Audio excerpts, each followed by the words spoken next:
Hello, and welcome to a new episode of Policy Voices.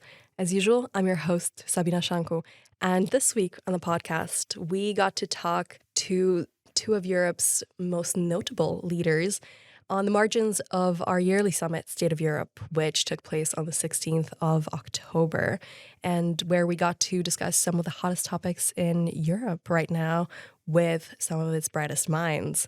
Now, for this week's episode, I got to talk about the biggest challenges that Europe has faced in the past and some hopes and visions for its future with Romania's foreign minister, Oana Țoiu, who is also close to our hearts because she was part of our European Young Leaders class of 2023.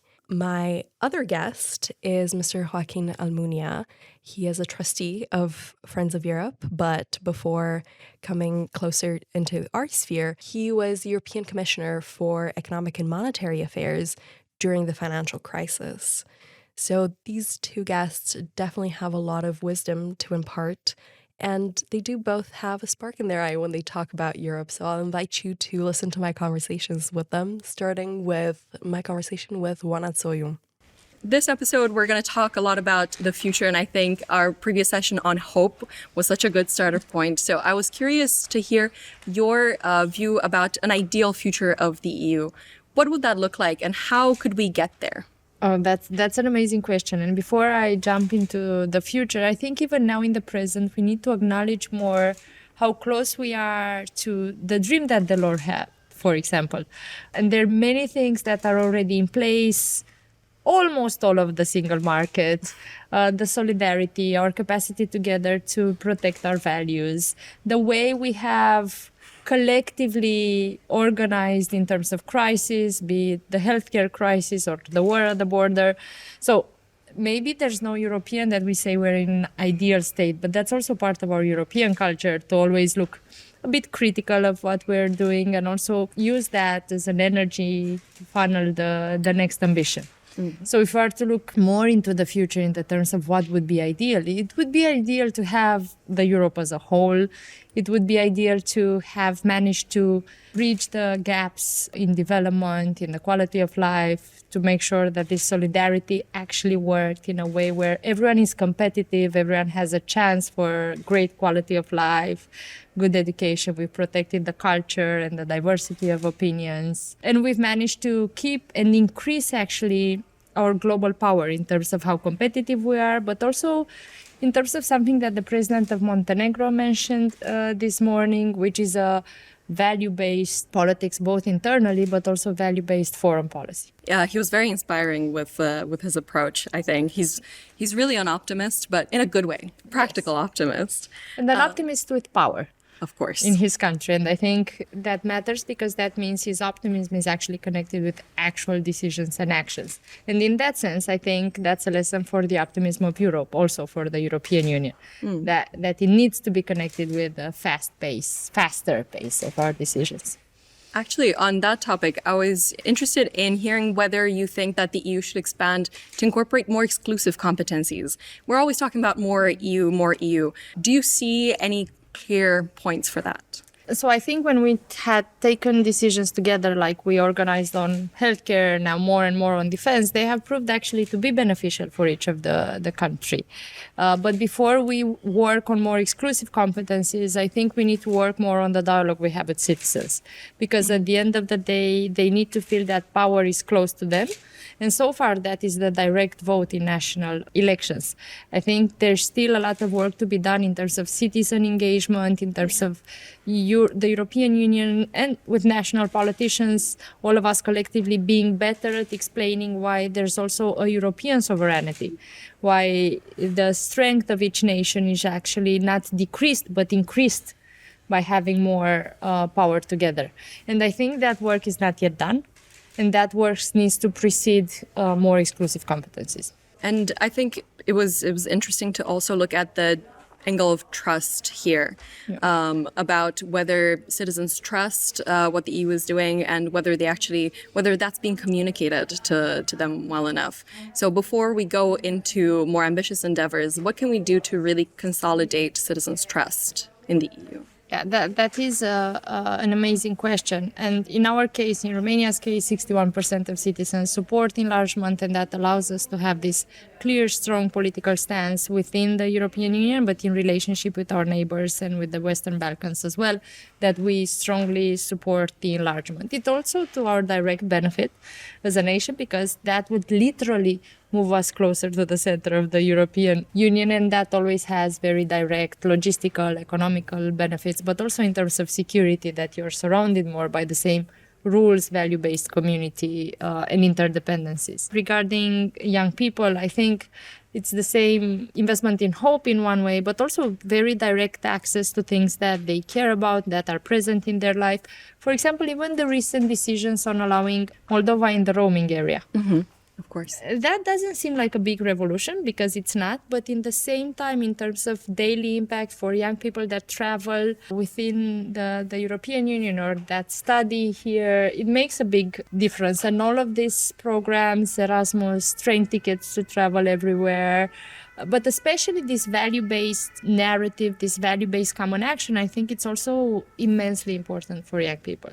If you look of who reacted the first in terms of conflicts, in terms of what they demanded from their politicians, it's usually, and it has proved to be, young people. In terms of climate change as well, I think we don't always give credit where credit is due. And if you look a decade or even 2 or 3 decades ago, you had the experts on climate that were very vocal about this, but in their academia niche. Yeah. But then in terms of popular voices, in terms of citizen engagement, in terms of who pushed the politicians, it was actually the young generation, and it continues to be the young generation where we have the most political influence in the sense of vocal pressure in social media or actual engagement offline to actually push politicians in that direction. So I think that is amazing to see, because now it has become one of the dominant policy directions and ambitions of the European Union. But it has started from the fringes in that sense. You had academia and young people, but in the middle, senior politicians, they weren't, I think, yet ready, with some exceptions, to be very clear in their ambitions there. And I think we're still searching for the proper equilibrium or synergy between following our climate objectives and being competitive and open for business in the same time. We still need to be very careful about it, not to become a discouragement to business, but rather to make sure that businesses that go in that direction have the financial advantage in terms of financing, in terms of access to clients, actually, to create that space where that is a business advantage. Yeah, there's definitely a discomfort there. I'd want to go back to some of the benefits that you mentioned about the EU, because of course, people like me have really taken full advantage of that. But there's tens of millions of people out there on whose door the EU has not knocked, for whom the benefits of emigration have been pretty much the only thing. They got to go to Germany to work there. So how can we make sure that more people experience the benefits of the EU? I think everyone experiences the benefits of the European Union, even if you're just at home working in your neighborhood. So I think that's one thing we need to be more clear about generally. But also in terms of mobility, for example, Romania is a case example of how much that has become very embedded in the way we work, in the way we learn, in the way we develop businesses. We are among the countries that are most present in using this mobility feature. For example, if you look at the data in the European Union of working-age citizens, for example, you would have an average of 1 in 10 working-age citizens that work in a different EU country than that of their birthplace.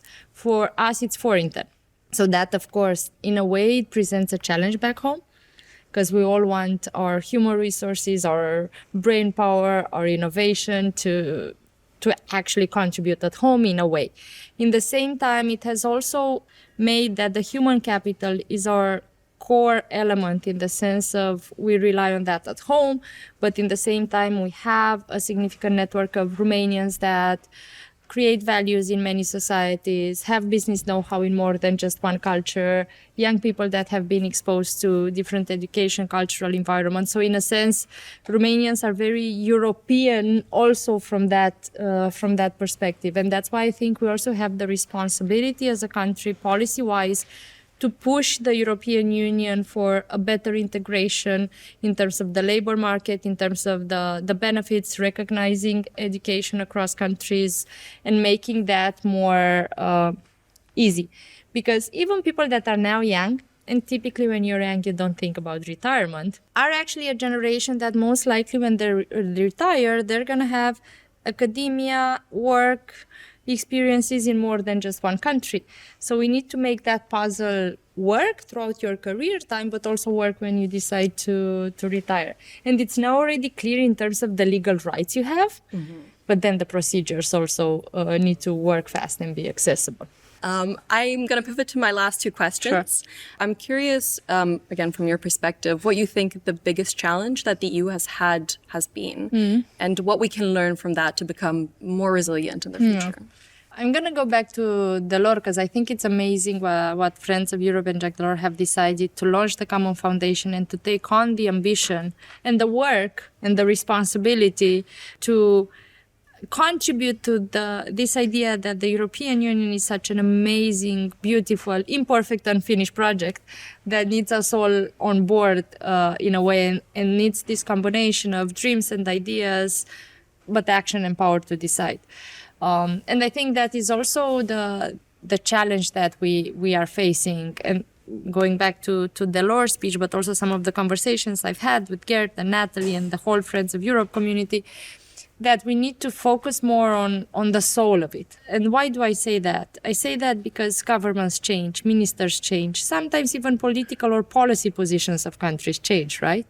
But then if you have the citizens on board, that will always create the pressure in elections, the pressure in policy decisions to go the right way, and maybe to go faster the right way. Because citizens are actually a bit even disappointed with the pace that the European Union has been accustomed to, which is a slow pace, too slow of a pace. And there also, if you look at the young generation, but even if you look at the enlargement process, those are places where you can actually recapture, reignite the soul of the European project. Because when you travel to states that are in the accession process, that want to join the European Union but are not yet there, it's amazing to see the energy, the way that they perceive the project as a value project, as a dream, rather than if you come back to our capitals, it's more about the procedures, the process, the bureaucracy of it. So I think we need to learn more, even from the Western Balkans, Moldova, Ukraine, around this energy, around this idea of a common dream that we have of security, peace, and prosperity, of stronger together, because that is the core of it, actually. And that should push procedures and processes to be better and faster. Not the other way around. We shouldn't have our ambitions, our projects be constrained so much or slowed so much by procedures. Procedures are important, and I'm not saying skipping them, but I'm saying they need to adapt to the ambition. We shouldn't adapt our ambition to the procedures. That's very well put. And lastly, very punctually, if you could add a new value to the list of those on the Lisbon Treaty, currently we have human dignity, freedom, democracy, equality, rule of law, and human rights. What would you add and why? That is an amazing question, but I will take a politician answer to it, which is I would have a dialogue with the young generation and my citizens around that. Because I think even that, engaging them more around values, around the vision makes sense rather than engaging them now in the allocation of resources and processes that remain important, but that do not spark imagination or emotions around them. But personally, if I would not be the Minister of Foreign Affairs, but just Oana, the Friend of Europe citizen, I would add friendship. Now, on to my conversation with Mr. Almunia. Thank you so much, Mr. Almunia, for providing the experienced leader's perspective to our episode. So I'm wondering, in your personal experience, what was the hardest moment you went through as a European leader, and how did you overcome it, and what lessons do you draw from it? Well, if I forget when as a Spaniard I lived under a dictatorship and I wanted to be in Europe, in the European community of the time, and we were not allowed, with the support of our democratic values. After being in Europe since 1986, first of all, at that time in government in Spain, after I became here commissioner for almost 11 years, the most difficult moment I lived was when the economic crisis blew up. In 2008 was a terrible explosion of crisis, recession, fiscal adjustments, austerity, suffering of many people, in particular in Greece, but also in Spain, in Portugal, in other countries, economic recession, increase of inequalities. This was terrible because we, as a European Union, in 2008, we were not prepared how to fight, how to cope with this big crisis. That was the first time we need to face hard decisions, creating a lot of concerns, social problems. It was extremely difficult. But we were lucky to find solutions at the European level, solutions. I remember in 2012, the decisions adopted by the European Council in June 2012. At the same time, governments, national governments, and of course the Commission and the European Parliament, we were determined to overcome the financial crisis and to recover growth and welfare for our people. And I, of course, remember the famous sentence by Mario Draghi in London in July 2012, saying whatever it takes to preserve the euro as a single currency and to help the solution of the crisis. This was, in my view, the worst moment I lived as a member of the European Union. But what beautiful unity, the feeling of unity that came out of that. Yes, of course, Jean Monnet, one of the European founding fathers, said in his memoirs, said that Europe advances towards crisis, finding solutions to those crises. This is true. This was true in 2008. This was true again in 2020 with COVID, facing COVID. But now that we are suffering new challenges, war in Ukraine, the destruction of the international community based on rules, now we need to find this kind of determination to cope with the crisis of finding solutions that are written down in some reports, the Letta report and the Draghi report, but to find political determination. And it's what we need now, looking around to the European leaders, to the European institutions. In these discussions today, we are asking the leaders for more determination, political will, courage, ambition. And to push you a bit more on this optimism, what would an ideal EU look like in your vision? Well, a democratic space, serving as a reference for our citizens, for 450 million people belonging to EU member states, and transforming our present difficulties and obstacles into solutions that will be useful not only for Europeans, but also for the rest of the world. The rest of the world needs a determined Europe, a democratic Europe, unity among European countries, among European leaders, and determination. And not only for us, not only on our benefit, but also for them, for the other citizens of this world that look, trying to find solutions coming from Europe. They will not find solutions in other parts of the world. Of course, especially it's really tough moments right now for a lot of the places that we had a lot of faith in. There are a lot of problems, difficulties, not only in Europe, but of course we have, but in Russia, in China, because there are no democratic views that can overcome the present authoritarian system. There are a lot of difficulties and misorientation in the US under Trump. There are lack of attention from the European solutions coming from Brussels and from the EU in many Latin American countries that in theory they live with the same basic values that are written down in our treaties, in our constitutions, but they have more political difficulties and they have much more internal divisions and fractures within Latin American countries that hopefully we can send to them, of course, to Africa, to Asia, but to Latin American countries, as a Spaniard, I have to make this clear, they need to listen positive messages coming from here. And unfortunately, they are not listening our clear positions because we don't have common positions to send to them. And I think one of the other factors into this global imbalance is the fact that we don't really have a lot of trust. The EU is not doing much, but in return, citizens are also not giving a lot of trust in European leaders and in Brussels. I'm wondering, how can we work towards...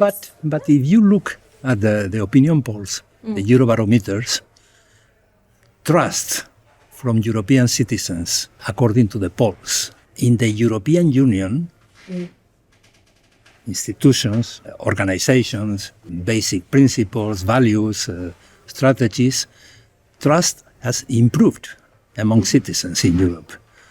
The question is how citizens can recover trust in their national governments and parliaments that are the ones who adopt at the end of the day, and the Commission proposals and with the coming from the European Parliament opinions and positions, but the real leaders to adopt the key decisions from our strategic decisions here as Europeans and from the future of Europe lies in the European Council.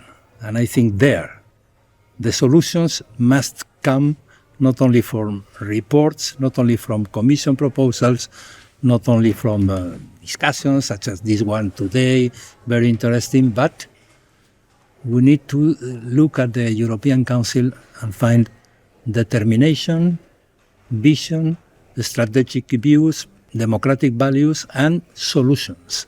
And this is what we are missing. If you could add a new value to the list of those in the Lisbon Treaty. So we currently have human dignity, freedom, democracy, equality, rule of law, and human rights. What would you add? I could add fight against inequalities, creation of trust in their own future for the youth.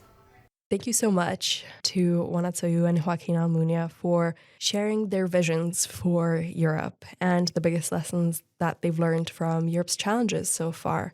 Now, if you have thoughts about this episode, feel free to interact with us on social media. We post about this podcast, especially on LinkedIn and Instagram. So drop us a thought there, and you will hear from me next week with a new episode. Thank you so much for listening.